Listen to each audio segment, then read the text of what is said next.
When life gives you a random, beautiful, shockingly good quality desk on the side of the road ready for pickup from who knows what, you save it.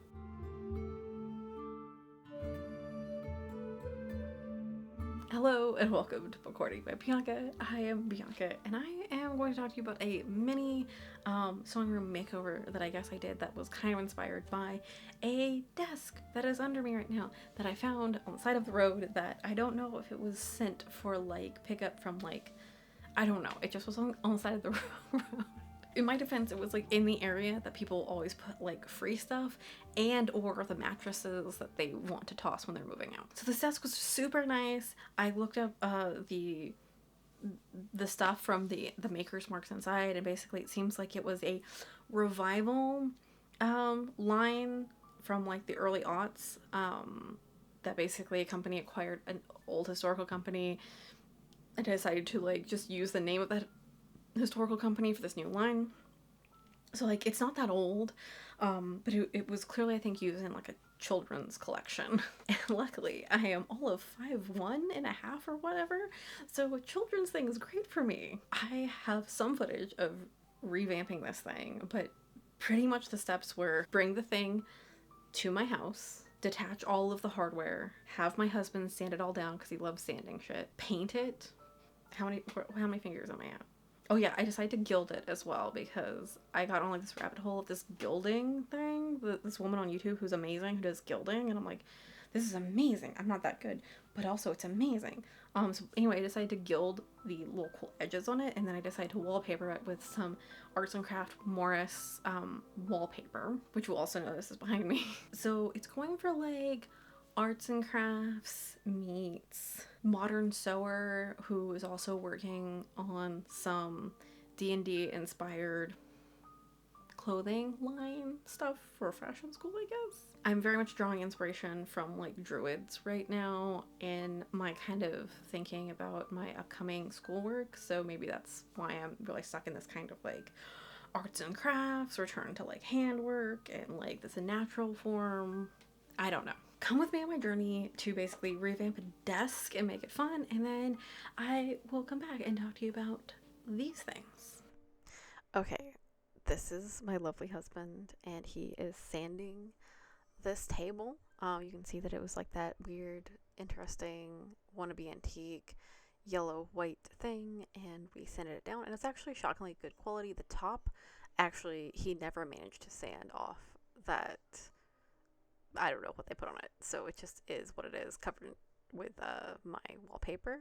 But you can see it has a ton of details, so he tried to sand down as much as he could in terms of the paint itself. And then I decided that I was going to do this thing where I paint all the yellow bits red, because I was going to paint gold over them, because I wanted it to be gold and green finishing. And so I spent all this time painting everything that I wanted to be gold and red. And you can see me dusting all those parts now from all the sawdust. And see, the reason I painted red was because I was like, oh, when you put gold on top of red, like it's supposed to be this like traditional way of doing like metallics and gold stuff, so it like makes it a warmer gold. And I wasn't originally going to gild this.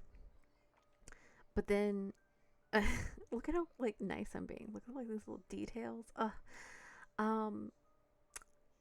Once this red dried, and I think I actually did 2 coats of red, and once I started painting it in gold, and the gold dried, it was just not working. Like the gold paint I got from Folk Art was super sheer and thin, and it was just not a good look. So as you can see, I'm just painstakingly doing this. It's kind of sloppy on some of the edges because I knew I was going to paint this green over everything, except for the detail work. So, you know, excuses, but also who's going to see but me? So yeah, basically I painted red because I'd heard like on an Adam Savage video, I feel like, that this is a thing you're supposed to do. And the Folk Art paint just wasn't working for me. So we moved on, we painted everything the beautiful green color that I wanted, and then I did try the Folk Art paint, which I think you can see in a second. My husband's helping me get an even coat. Thank you so much. And then we just decided to gold leaf this because it just, you can see it just wasn't really looking great. So yeah, full card. You can see the red just right through there. So we gilded it. We literally got the speedball kit, and you just apply the metal glue that comes with it on the places you want the leaf to go on, and then you wait 30 minutes, and then you gold leaf the shit out of everything. And I think it looks really good. We weren't going for like a very specific, like, ooh, like perfect look. I kind of liked the little bit of like antique-y look that we were getting from it being a little crackly, imperfect. And yeah, I think it like looks super cool. It's very time consuming, I guess, because you have to do a lot of prep work around this. And I don't suggest doing it outside because it's windy, and especially if you're trying to get an even coat. I just didn't want to do it inside because of my bunnies.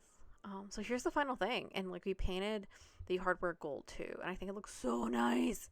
There's a little glare in here because of the sun, but it's this like really nice like deep forest green that I feel like goes really well with the wallpaper. You can see I wallpapered all of the flat surfaces, including the top.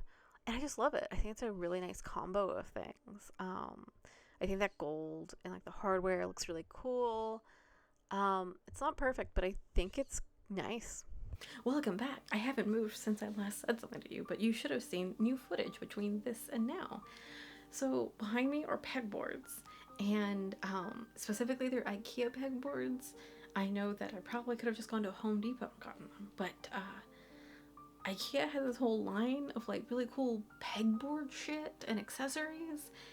And I also need to go to IKEA for other stuff, so I just bought a ton of the IKEA pegboard stuff because I'm a sucker for IKEA. I love IKEA. My husband and I really love IKEA. It's a thing. I'm sorry. We're monsters. But basically I covered this IKEA pegboard and individually exacted out each hole, which was not fun, let me tell you. But since I didn't have like a massive, I just had like 3 little skinny ones, I thought it was fine. It was, you know, whatever, it was what it was. And then we put them on, and now I have little places for all my stuff. So I will show you some close-ups of that, and yeah. Okay, so here is the handy dandy little IKEA sewing box. I put all of my accessories for this project in here, and you can see, ta-da, they are on the wall. And again, I individually cut out those holes for all the things. And then here it is put together on the wall, and it's holding all of my stuff. I will say after using it, it's so nice just to be able to grab any scissor. Like I know it's there. The big thing is remembering to put it back, like to put all the tools back when I'm done, and I'm trying to be really, really good about it. So wishful thinking. I do want to label the scissors though for what their uses are.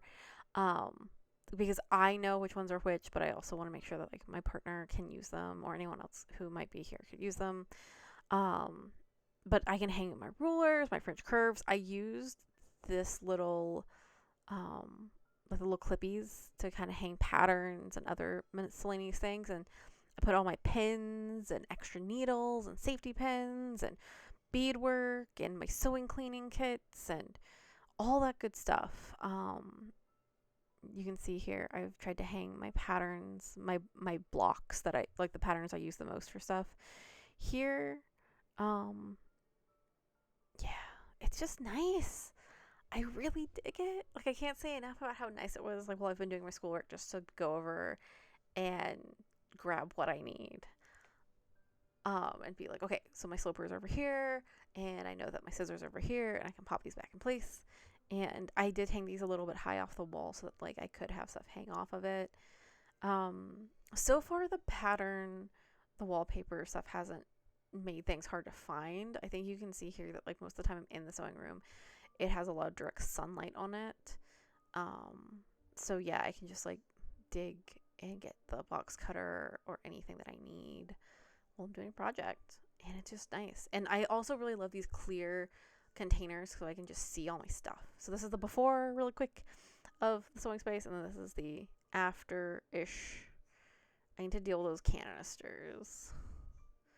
I don't know what to do with those metal canisters.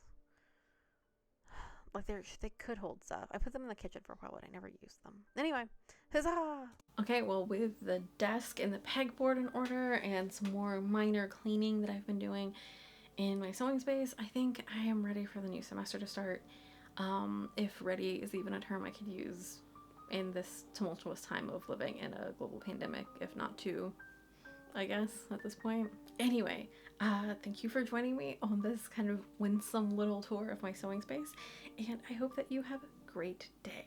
Don't forget to, support me on Patreon or leave me a tip on coffee, because I am a student and would appreciate the funding while I'm waiting for my scholarship to disperse. Yay! Oh, and don't forget to make it so. Did I mention that?